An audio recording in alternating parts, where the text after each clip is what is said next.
இந்த டாஸ்மாக் மாதிரியே பல டிபார்ட்மெண்ட்லேயும் மறுபடியும் சொல்கிறேன், கட்சி நிதின்ற பேரில் அடித்த கொள்ளைய ஒன்று ஒன்றா கவர்மெண்ட்டோட கஜானாக்குள்ளேயே கொண்டு சேர்த்துக்கிட்டே இருக்கிறாங்க. இப்பவும் சொல்கிறேன், மக்கள் பணத்திலேருந்து ஒரு பைசா கூட தொடமாட்டோம், தொடவும் விடமாட்டோம், தொட்டா விடமாட்டோம், இதுக்கு முன்னாடி தொட்டவங்களையும் விடமாட்டோம்.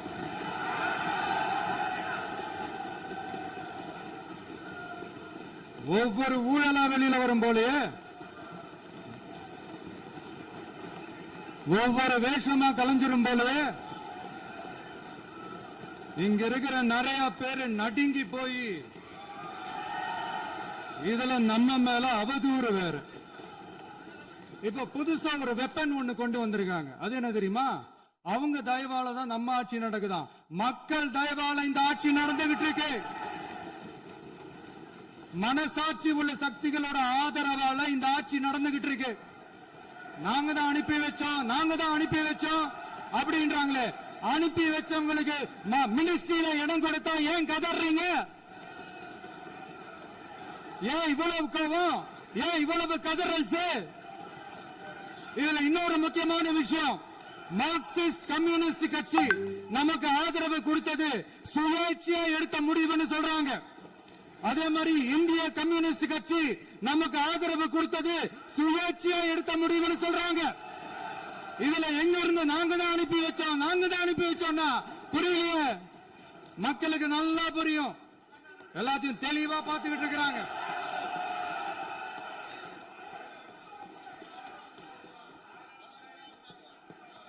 முதலமைச்சர் கண்டினியூ பண்ணலாம். மாண்பு முதலமைச்சர்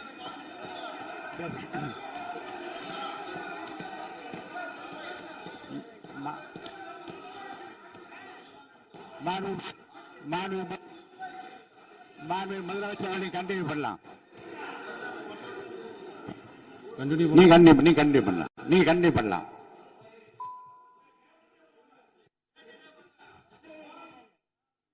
இந்த சமூக நீதி அரசுன்னு சொல்றவங்களை பார்த்து கேட்கிறேன், நம்ம பட்டியலின சகோதரர்களுக்கு எத்தனை அமைச்சர் பதவி கொடுத்தீங்கன்னு கொஞ்சம் சொல்ல முடியுமா? ஆனா நம்மளுடைய அரசுல 8 அமைச்சர் பதவிகள் யாருக்கு? நம்ம பட்டியலின சகோதரர்களுக்கு. எல்லாம் நம்ம அண்ணன், நம்ம தம்பி, நம்ம தங்கச்சிங்க. அண்ணல் அம்பேத்கர் அவர்களுடைய கிட்டத்தட்ட 100 ஆண்டு கால கனவு இப்ப நிறைவேறி இருக்கு. நான் ஏன் கொஞ்சம் சவுண்டா பேசுறேன் அப்படின்னா அவங்களுக்கு கேட்கணுன்றதுக்காக, தப்பா எடுத்துக்காது. அதே மாதிரி பெண்களோட பாதுகாவலர் நாங்க தான் அப்படின்னு சொல்லிக்கிறவங்களை கேட்கிறேன், எத்தனை பெண்களுக்கு அமைச்சர் பதவியில இடம் கொடுத்தீங்க கொஞ்சம் சொல்ல முடியுமா? எங்க அரசுல 4 சகோதரிகளுக்கு அமைச்சர் பதவி கொடுத்திருக்கிறோம்.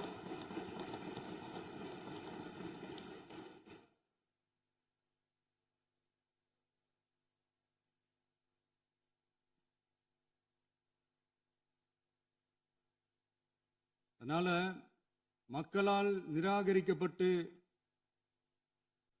மக்களால் அகற்றப்பட்டவங்களுக்கு ஒண்ணு சொல்லிக்கிறோம், தப்பே செய்ய மாட்டோம், ஊழலே செய்ய மாட்டோம், நேர்மையா தான் இருப்போம், நியாயமா தான் இருப்போம் அப்படின்னு சொல்றவங்களால மட்டும்தான் கூட்டணி ஆட்சி அமைக்க முன் வரும். ஆட்சியிலையும் பங்கு, அதிகாரத்திலையும் பங்கு கொடுக்க முன் வரும். ஊழல்லையே ஊறி போனவங்களால இந்த கூட்டணி ஆட்சியோ, ஆட்சியிலையும் பங்கு, அதிகாரத்திலையும் பங்கு கொடுக்க முன் வராது.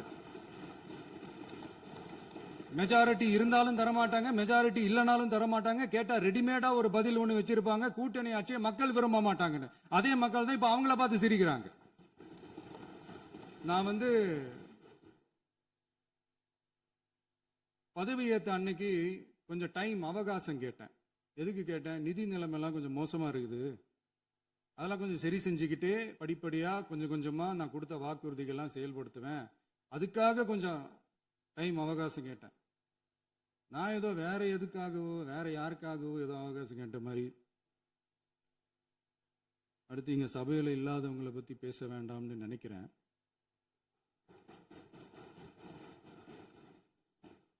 இங்க நம்மளை பத்தி அவதூறு பரப்புறதோட மட்டும் இல்லாம இப்ப நம்ம மக்கள் மேலேயும் அவதூறு பரப்ப ஆரம்பிச்சிட்டாங்க. மக்கள் நமக்கு ஓட்டு போட்டது தப்பான், குடும்பம் குடும்பமா நமக்கு ஆதரிச்சது தப்பான்.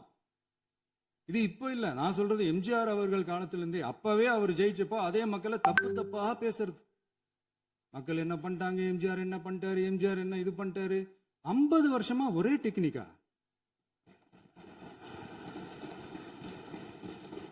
டெக்னாலஜி எல்லாம் மாறி வேற எங்கேயோ போயிட்டு இருக்கு பஸ். இதுல கொஞ்சம் டெக்னிக்காச்சும் கொஞ்சம் மாத்தினா கொஞ்சம் நல்லா இருக்கும். அதனால மக்களுக்கு யூஸ்ஃபுல்லா இருக்கிற மாதிரி இந்த ஆக்கப்பூர்வமான கருத்துக்களோ ஆக்கப்பூர்வமான யோசனைகளோ இருந்தா சொல்லுங்க. அதை நாங்க டெஃபரெண்டா எடுத்துக்கிறோம். ஆனா அதை விட்டுட்டு இந்த நக்கலு நையாண்டி சம்பந்தம் இல்லாத பேச்சு இதெல்லாம் பேசிட்டு அப்புறம் முதல்வர் பதில் சொல்லல, முதல்வருக்கு பதில் சொல்ல தெரியல அப்படின்னா அப்புறம் என்ன சோஃபா மாடல் ஆட்சியா? அது என்னன்னு புரியறதுக்கே எனக்கு ரொம்ப நாள் ஆச்சு. இந்த sofa set, table chair, teapoy, furniture பிசினஸ்லாம் வேற எங்க வெளியில போய் பண்ண சொல்லுங்க. அப்படி அந்த பிசினஸ் தான் பண்ணணும்னா நிறைய பிசினஸ் பண்ற மாதிரி வெளியில போய் பண்ண சொல்லுங்க, இங்க சட்டசபைக்குள்ள வேணாம். அதனால ஆக்கப்பூர்வமான கருத்துக்கள் இருந்தா சொல்லுங்க. டெஃபினட்டா அது சரியா இருந்தா நாங்க ஏத்துக்கிறோம். எனக்கு ஒரு குட்டி கதை ஒண்ணு ஞாபகம் வருது, சொல்லாமா? ஒரு ஊர்ல ஒரு பெரியவர் வெயில் ரொம்ப ஜாஸ்தியா இருக்குன்னு சொல்லிட்டு கண்ணுக்கு மேல கை வச்சுக்கிட்டு இப்படி சுத்தி முத்தி தேடிக்கிட்டு இருந்தாராம். அப்ப கூட இருந்த ஒரு சின்ன பையன் என்ன தேடுறீங்க அப்படின்னு கேட்டானா. அதுக்கு அந்த பெரியவர் சொன்னாரா, அது ஒண்ணு இல்ல தம்பி, உங்க அப்பா இங்கதான் இருப்பாருன்னு சொன்னாங்க, அதான் தேடிக்கிட்டு இருக்கேன். எங்க உங்க அப்பாவையா காணோம்?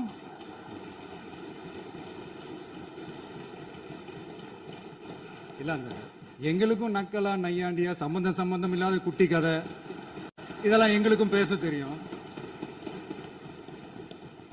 அந்த கதையில பெரியவர் அப்படி சொன்னாராம், தப்பா எடுத்துக்காதீங்க. அந்த கதையில பெரியவர் அப்படி கேட்டாராம். அதனால யாரும் இங்க டென்ஷன் ஆக வேணாம். அதனால இன்னொரு இந்த என்னுடைய உரையை முடிக்கிறதுக்கு முன்னாடி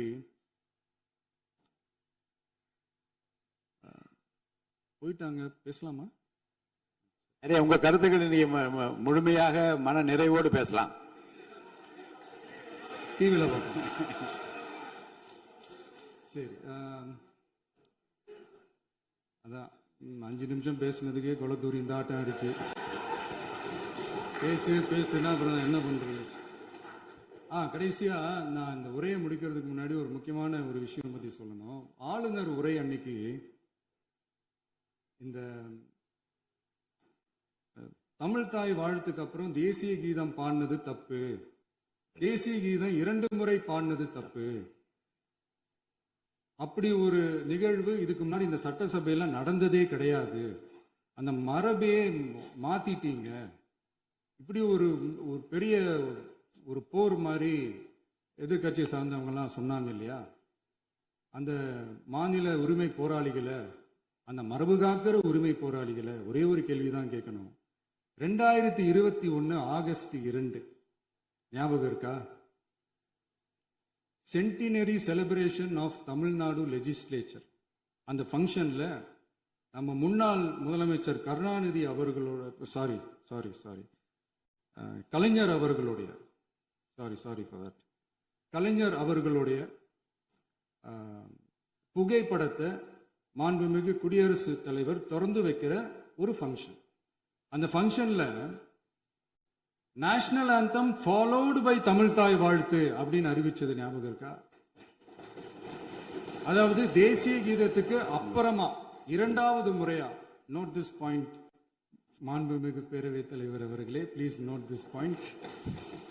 தேசிய கீதத்துக்கு அப்புறம் 2வது முறையாக தமிழ் தாய் வாழ்த்து பாடப்படும் அப்படின்னு சொன்னது ஞாபகம் இருக்கா? அதுவும் முத்தமிழ் அறிஞர் அப்படின்னு சொல்ற நம்ம கலைஞர் அவர்களுடைய அந்த புகைப்படம் வெளியிட்டு விழாவில் அவர் இருந்த இதே சபையில தமிழ 2வது இடத்துக்கு தள்ளினது யாருன்னு ஞாபகம் இருக்கா? அது மட்டும் இல்ல, அந்த தேசிய கீதத்தை நாட்டுப்பண் நேஷனல் ஆந்தம்னு சொல்லி அதே ஃபங்க்ஷன்ல கடைசியா ஃபங்க்ஷன் முடியும் போது செகண்ட் டைம் தேசிய கீதம் பாடினதும் ஞாபகம் இருக்கா? இதே அவையில் தான் அது அவை குறிப்பிலும் இருக்கிறது. இதே அவையில் தான் நடைபெற்றது. இந்த தக்க நேரத்தில் இந்த ஆதாரங்களை அளித்த மாண்பு முதல் அவர்களுக்கு நன்றியை தெரிவித்துக் கொள்கிறேன். டவுட் இருந்தா இந்த புக்கை பார்த்து தெரிஞ்சுக்கலாம். அதனால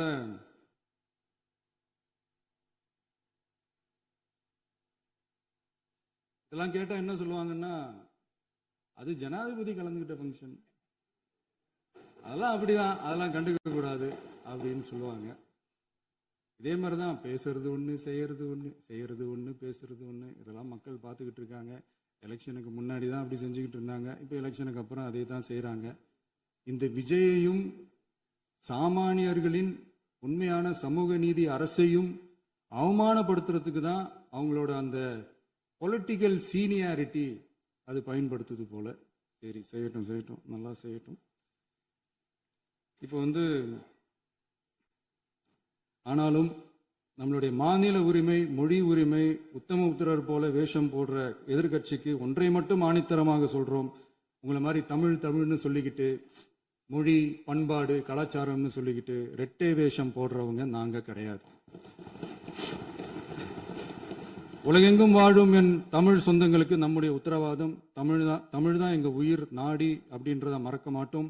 இப்பவும் சொல்றோம், மாநில உரிமையில எப்பவும் உறுதியா இருப்போம். அதே சமயத்துல அரசியல் வேற, ஒன்றிய மாநில அரசுகளுக்கு இடையே இருக்கிற நிர்வாக அணுகுமுறை வேற. இதுல நாங்க ரொம்ப தெளிவா இருக்கிறோம். அதனால எங்களுக்கு பாடம் எடுக்கிறதா நினைச்சுக்கிட்டு உங்க வேஷத்தை நீங்களே கொஞ்சம் கொஞ்சமா கலைச்சிக்கிட்டே வர்றீங்க, மறந்துடாதீங்க. அப்புறம் நேத்து எதிர்கட்சி தலைவர், மாண்புமிகு எதிர்கட்சி தலைவர் பேசும்போது நிறைய பேசினாங்க. அதுல ஒண்ணு மட்டும், அரசு சொல்றதா நினைச்சுக்கிட்டு நம்மளை இன்டைரக்டா ஈவில் அப்படின்ற அந்த வார்த்தையை யூஸ் பண்ணாங்க. எனக்கு ஒண்ணுதான் சொல்லணும்னு தோணுது. ஈவில்ஸ்னு டெவில்ஸ் பேசக்கூடாது.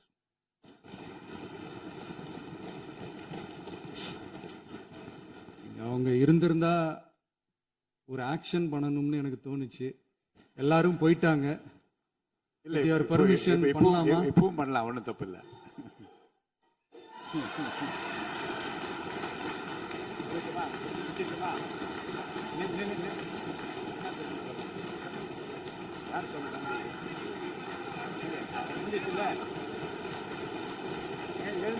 சொல்லட்டுமா?